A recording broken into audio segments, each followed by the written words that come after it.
Acara pemilihan kepala desa baru itu akhirnya berjalan dengan lancar. Meskipun pada awalnya keluarga kedua belah kubu sempat terlibat pertengkaran beberapa minggu sebelum acara pemilihan berlangsung. Aku mah tidak peduli siapa yang menang nanti, karena siapapun yang jadi kades pasti ujung-ujungnya sama saja, ujar Lodok. Ya salah kita kalau berharap banyak dengan mereka, Dok, ujar Tamrin sembari menyulut rokoknya. Ya, walau banyak perusahaan masuk ke daerah kita ini, tapi kita warga lokal masih banyak yang menganggur, bahkan tak jarang sampai berhutang untuk menyambung hidup.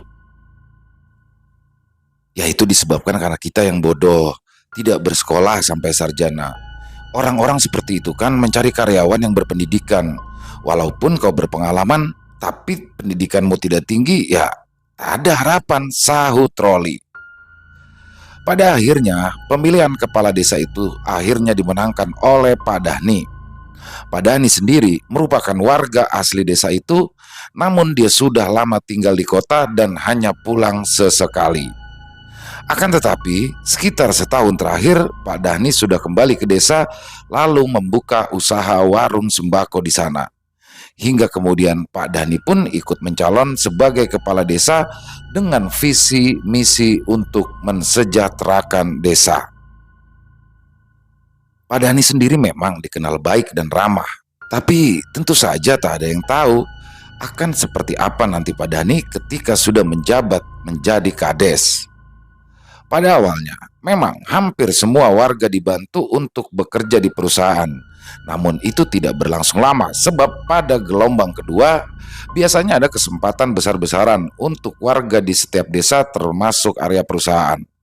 Pak Dani di sini beralasan jika yang dicari perusahaan hanyalah orang-orang berskill atau berkemampuan khusus. Dan para pelamar di desanya tidak ada yang memenuhi standar.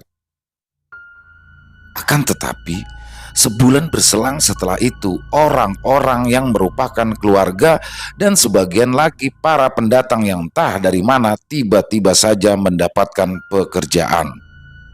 Dari banyaknya info, katanya orang-orang itu bisa masuk bekerja karena kepala desa tersebut bersedia bertanggung jawab untuk mereka jika terjadi sesuatu.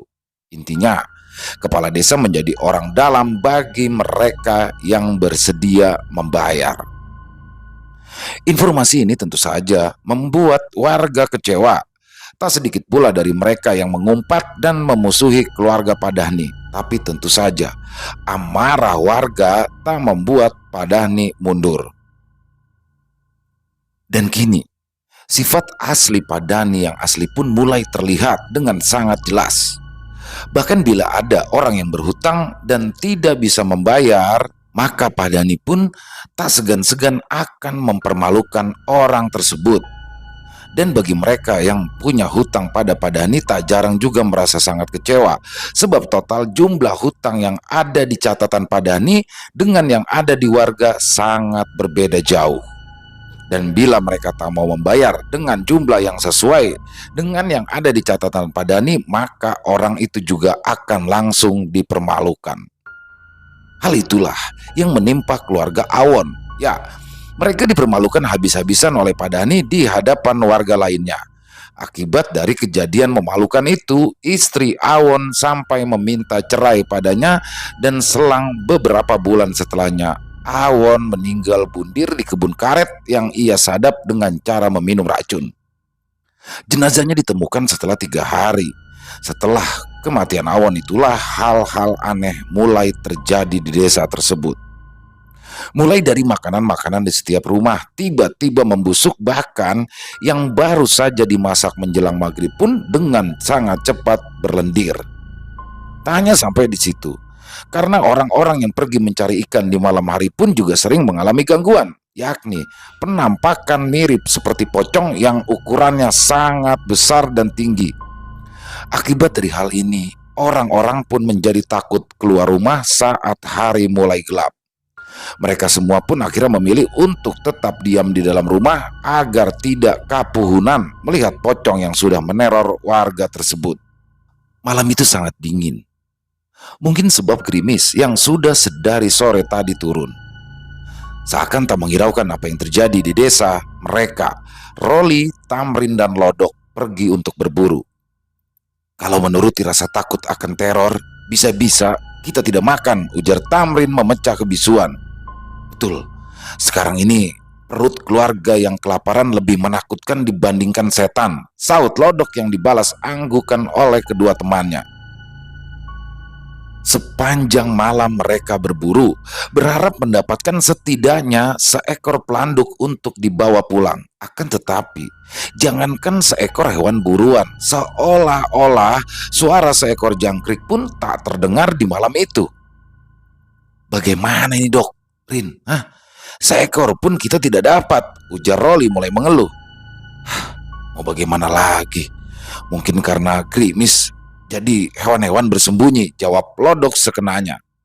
Tiba-tiba, terdengarlah suara seperti dahan pepohonan yang patah terinjak oleh sesuatu. Bersamaan dengan suara itu, Roli, Lodok, dan Tamrin pun langsung berdiri mempersiapkan parangnya. Namun, setelah sekian menit menunggu, tak ada apapun yang muncul di hadapan mereka. Kukira hewan buas, gumam Lodok sembari memasukkan kembali parangnya ke dalam kumpang. Kita pulang saja, mataku sudah mengantuk, ajak Roli pada kedua temannya. Ya sudah, ayo kita pulang saja. Sepertinya memang belum ada rezeki untuk kita malam ini. Mana beras di rumahku sudah hampir habis. Bagaimana ini, Dok? Keluh Tamrin yang memang memiliki banyak tanggungan. Raut kekecewaan terlihat jelas di wajah ketiganya. Mereka pun lalu berjalan gontai keluar dari dalam hutan. Dalam hati kecil mereka masih berharap untuk menemukan hewan buruan untuk dibawa pulang. Akan tetapi, begitu tiba di ujung jalan, ketiganya hampir pingsan melihat sosok putih yang sangat besar melayang-layang lalu menghilang di balik pohon mangga. Apa itu? Ujar Lodok tergagap tak ada jawaban. Dan beberapa saat kemudian ketiganya pun berlari tunggang langgang menuju ke arah rumah masing-masing. Keesokan harinya, ketiganya pun jatuh sakit setelah melihat penampakan tersebut. Dari mulutnya, Tamrin terus saja bergumam aneh. Seminggu kemudian, setelah sehat, Roli, Tamrin, dan Lodok pun memutuskan merantau guna mencari pekerjaan yang lebih layak dan penghasilan yang besar. Karena di desa mereka sudah tidak ada harapan lagi, ditambah lagi dengan teror-teror itu semakin membuat warga di desa pun kesulitan mencari uang tambahan. Dengan berbekal uang 500.000 yang didapat dari hasil menjual emas milik istrinya Lodok, mereka bertiga pun akhirnya berangkat. Lokasi yang dituju ialah tempat penambangan emas yang disarankan oleh kerabat jauhnya Lodok. Dan sesampainya di sana, mereka pun lantas mencari nama orang yang ada di surat milik kerabat Lodok tersebut. Setelah orang itu membaca isi surat tersebut, mereka bertiga pun langsung diterima bekerja di sana.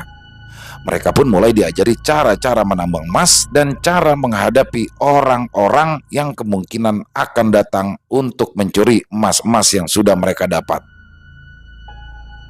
Kalau kalian sudah mendapatkan hasil, lebih baik lubang tambangnya itu jangan ditinggal tidur, sebab para pencuri akan menggunakan kesempatan itu untuk mencuri hasil tambang yang sudah kalian dapat. Pesan Rasman, orang yang merupakan tangan kanan bos tersebut. Jadi, emasnya yang sudah didapat itu tidak langsung disetor, tanya Tamrin mewakili kedua temannya. Oh, tidak. Emas itu akan disetor setelah kalian mendapatkan lumayan banyak ataupun saat bahan makanan kalian sudah habis, jawab Rasman. Ketiganya pun mengangguk tanda kalau mereka sudah mengerti dengan apa yang dikatakan oleh Rasman. Nah, sekarang selamat bergabung, semoga kalian betah, ujarnya sebelum pergi. Teman-teman di sana sedikit tidak ramah pada ketiganya, tapi Roli, Lodok, dan Tamrin masa bodoh saja dengan mereka. Pada awalnya, pekerjaan itu sangatlah melelahkan bagi tiga sekawan tersebut. Akan tetapi karena semangat yang menggebu-gebu, lelah itu tak lagi mereka rasakan.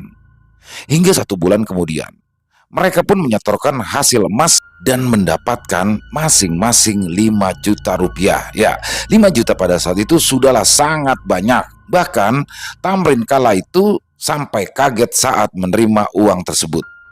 Ketiganya sangat beruntung, sebab lubang yang mereka tambang masih terdapat banyak sekali emas. Jika terus menggali, mungkin mereka akan mendapatkan lebih dari 5 juta per orangnya. Tapi karena persediaan makanan yang semakin menipis, terpaksa mereka pun menyetorkan lebih awal.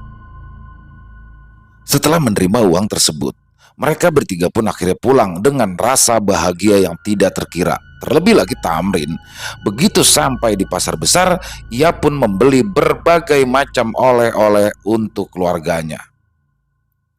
Setibanya mereka di desa, mereka bertiga pun mendapatkan kabar bahwa Pak Dani, sang kepala desa, kini jatuh sakit. Sakitnya di sini pun terbilang aneh karena setiap menjelang maghrib, Pak Dani selalu berteriak-teriak histeris seperti ketakutan dengan sesuatu. Karma itu, ujar Kamrin menanggapi cerita tentang Pak Dani. Hari itu, Roli, Tamrin, dan Lodok pun kembali berangkat bekerja setelah hampir 2 minggu beristirahat. Keadaan tubuh yang sehat dan hati yang bahagia membuat mereka menjadi lebih bersemangat. Jalanan panjang, penuh batu dan debu dengan tebing bebatuan di samping jalan tak lagi membuat mereka takut. Dan saat mereka beristirahat, lalu mulai memakan bekal makanan yang dibawa, kala itu mereka melihat ada beberapa orang yang tengah beradu mulut. Entah apa masalahnya. Namun, orang-orang yang juga ada di sana tak ada yang berani ikut campur. "Ada apa itu?" tanya Roli pada kedua temannya. "Entahlah, sebaiknya kita jangan ikut campur," ujar Lodok. Akan tetapi semakin dibiarkan, orang-orang itu malah semakin menjadi. Seorang lelaki dengan perawakan sedang tiba-tiba saja menodongkan parangnya ke arah orang yang tadi berdebat dengannya. Melihat hal itu, Tamrin pun langsung maju untuk melerai. Namun siapa sangka Tamrin kala itu malah terkena sabetan parang yang dihunus secara membabi buta tersebut. Tak ingin terjadi apa-apa pada temannya, Lodok dan Roli pun langsung ikut untuk membela Tamrin yang sudah terjatuh di tanah. Darah mengucur dari lukanya. "Kalau ada masalah, selesaikan baik-baik. Jangan langsung asal tebas seperti ini," ujar Roli yang sudah berhasil melumpuhkan orang yang telah melukai Tamrin tadi. "Kalian yang harusnya jangan ikut campur dengan masalah kami. Kami itu ada di sini hanya untuk menjalankan tugas, menagih hutang." "Oh, masalah hutang. Kalaupun masalah hutang, memangnya apa tidak bisa kalau diselesaikan baik-baik? Kenapa malah main keroyokan begini? Apalagi sampai membawa sajam. Sebenarnya kalian ini mau menagih hutang atau merampok?" ujar Lodok. Kalian itu orang baru di sini. Apa bos kalian belum menceritakan tentang kami semua? Apa kalian semua mau mati di sini?" Roli dan Lodok terdiam. Perasaannya sudah mulai tak nyaman setelah mendengarkan perkataan orang itu. Mereka akhirnya pun mengalah dan meminta maaf pada orang-orang tersebut, lalu kemudian bergegas membawa Tamrin yang terluka. Sakit, ringis Tamrin. "Bukannya takut, tapi aku merasa tidak ada gunanya untuk melawan mereka karena aku yakin jumlah mereka itu banyak dan mereka juga termasuk orang-orang yang ditakuti di sini. Makanya saat mereka adu mulut tadi, tidak ada yang berani ikut campur selain kita. Kalau kita lawan, kita yang bisa bahaya karena akan dijadikan incaran mereka. Sudah, tidak apa-apa terlihat kalah dan bodoh. Yang penting kita aman," ujar Roli setelah jauh. "Ya, aku setuju. Karena niat kita kemari kan memang bukan untuk berkelahi, tapi untuk mencari uang," sahut Lodok. "Ya, semoga saja orang-orang tadi itu tidak mereka apa-apakan. Kasihan orang-orang itu juga pasti merupakan tulang punggung keluarga," ucap Tamrin sesekali meringis. Setelah mengobati luka Tamrin, mereka pun lantas tidur untuk mempersiapkan diri kembali bekerja lagi di keesokan harinya. Matahari bersinar dengan cerahnya di pagi itu. Meski lukanya belum sembuh dan masih terasa nyut-nyutan, namun Tamrin tetap ikut bekerja bersama teman-temannya.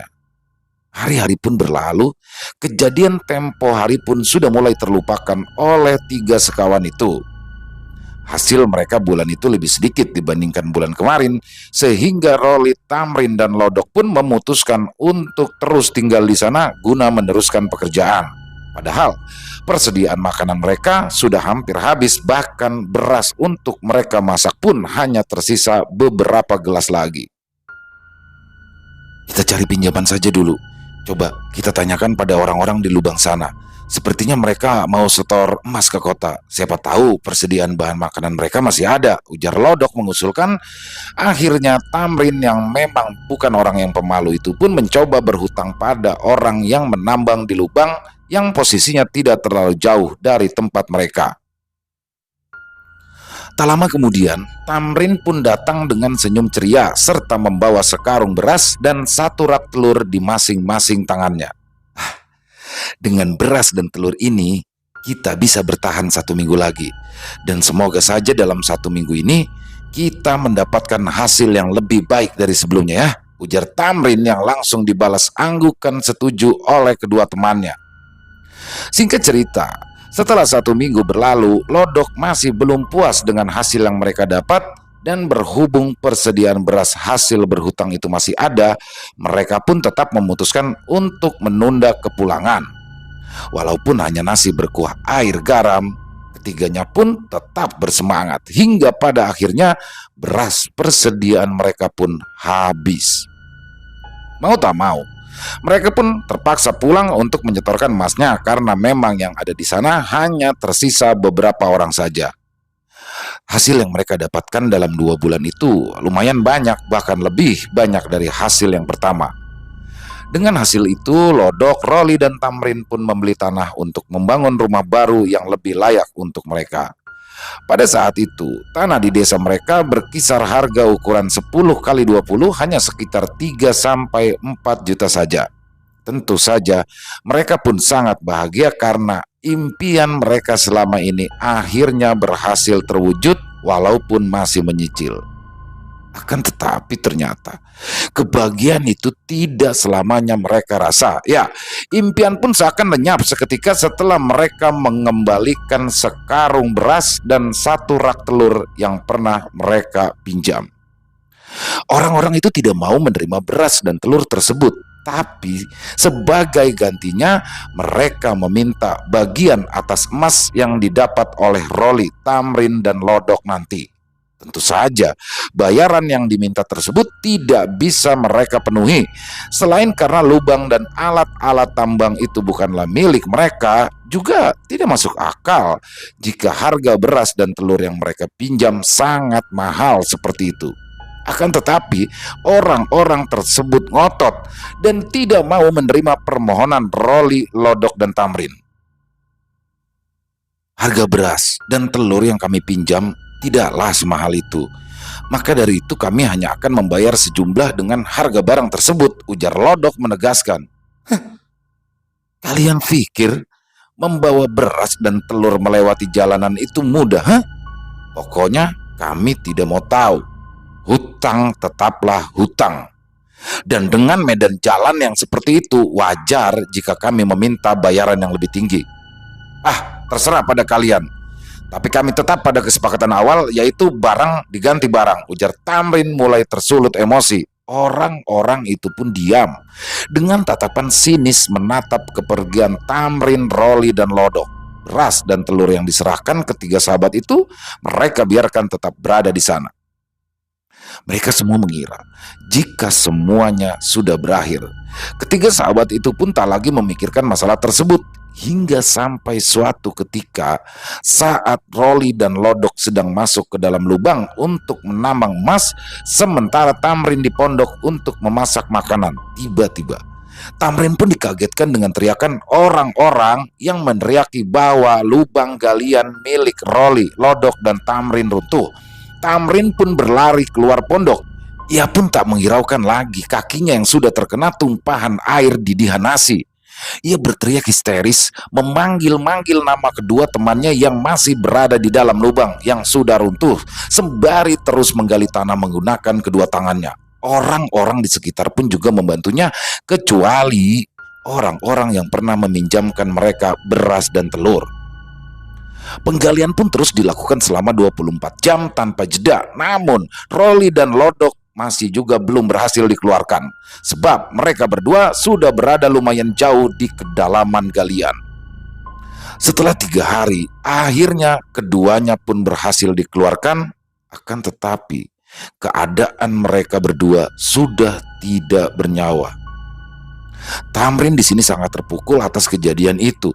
Ia tak tahu apa yang akan ia sampaikan pada keluarga teman-temannya itu, dan juga bagaimanakah respon keluarga teman-temannya itu jika mengetahui bahwa jasad keduanya tidak bisa dipulangkan ke desa.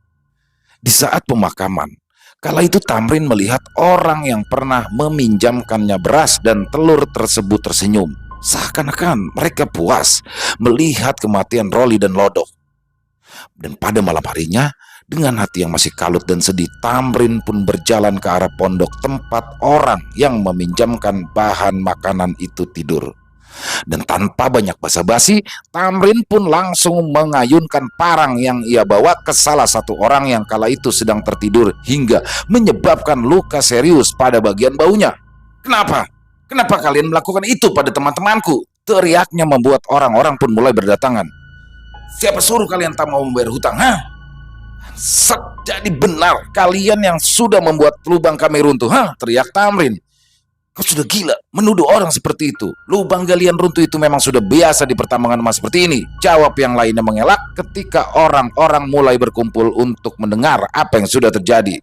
Tamrin di sini tak bisa lagi menahan amarahnya. Ia pun mengayunkan parang itu ke arah orang-orang tersebut. Hanya ada dua pilihan dalam pikirannya saat itu, yaitu mati menyusul kedua temannya atau membunuh semua orang-orang yang telah menyebabkan teman-temannya mati. Namun, apa yang terjadi tidaklah sama dengan apa yang ia pikirkan. Orang-orang itu pun berhasil melawannya sampai mengakibatkan sebelah tangan Tamrin yang memegang parang itu putus. Banyak yang mengatakan bahwa orang-orang itu hanya membela diri dan mereka tidak bersalah. Sementara itu, Tamrin pun selamat, akan tetapi ia kehilangan sebelah tangannya. Kejadian itu sangat menyakitkan baginya untuk diingat. Terlalu mahal rasanya jika sekarung beras dan satu rak telur dibayar dengan 2 nyawa teman-temannya. Jika Tamrin mengingat kembali kejadian itu, ia merasakan dendam yang luar biasa pada orang-orang yang telah menyebabkan teman-teman seperjuangannya itu meninggal. Sampai kapanpun, Tamrin tidak akan pernah bisa memaafkan mereka atas kejadian yang telah menimpa kedua sahabatnya. Dan sementara itu, keadaan Padani, sang kepala desa pun semakin memburuk. Ia kini menjadi gila. Mungkin itu semua adalah karma atas apa yang telah ia lakukan pada warga desa. Selesai. Wow, luar biasa kisah dari Kalimantan lagi. Dan ini adalah kisah ini masih eksklusif ya, karena baru di up. Jadinya baru pertama nih di channel ini dibawakan. Luar biasa, terima kasih Om Rat atas kisahnya dari Kalimantan yang sangat luar biasa. Semoga teman-teman di rumah juga terhibur ya, khususnya para penikmat horor atau para pecinta horor. Jadi kembali lagi masalah hutang piutang ya. Jadi memang ya, kalau mencoba menilik dari ini hikmah mungkin yang bisa kita ambil dari kejadian ini adalah pentingnya akad atau perjanjian ketika kita akan berhutang ya kepada seseorang. Jadi mungkin di sini memang ada betulnya juga bahwa utang barang dibayar barang, tapi yang dimaksud dari sekelompok orang penambang tadi yang telah meminjamkan beras sekarung dan satu rak telur adalah memang itu hanya sekarung beras dan satu rak telur, tapi harganya sangat mahal apabila dibawa ke dalam hutan ya. Ketika sudah melewati jalanan yang berbatu dan sangat terjal, itu harganya akan berbeda, apalagi saat itu sangat dibutuhkan karena kondisi yang mendesak. Jadi disinilah butuhnya ada akad perjanjian yang jelas. Mungkin seandainya dari awal dibuat perjanjian seperti itu ya tidak akan terjadi apa-apa. Jadi mungkin itu hikmah yang bisa kita ambil ya. Ada baiknya ketika peminjaman uang itu harus ada akad yang jelas, kapan mau dikembalikan dan apakah ada bunga atau tidak. Kalau memang ada bunga ya nggak usah lah, ngapain, udah dosa ya kan, riba, nggak enak lagi.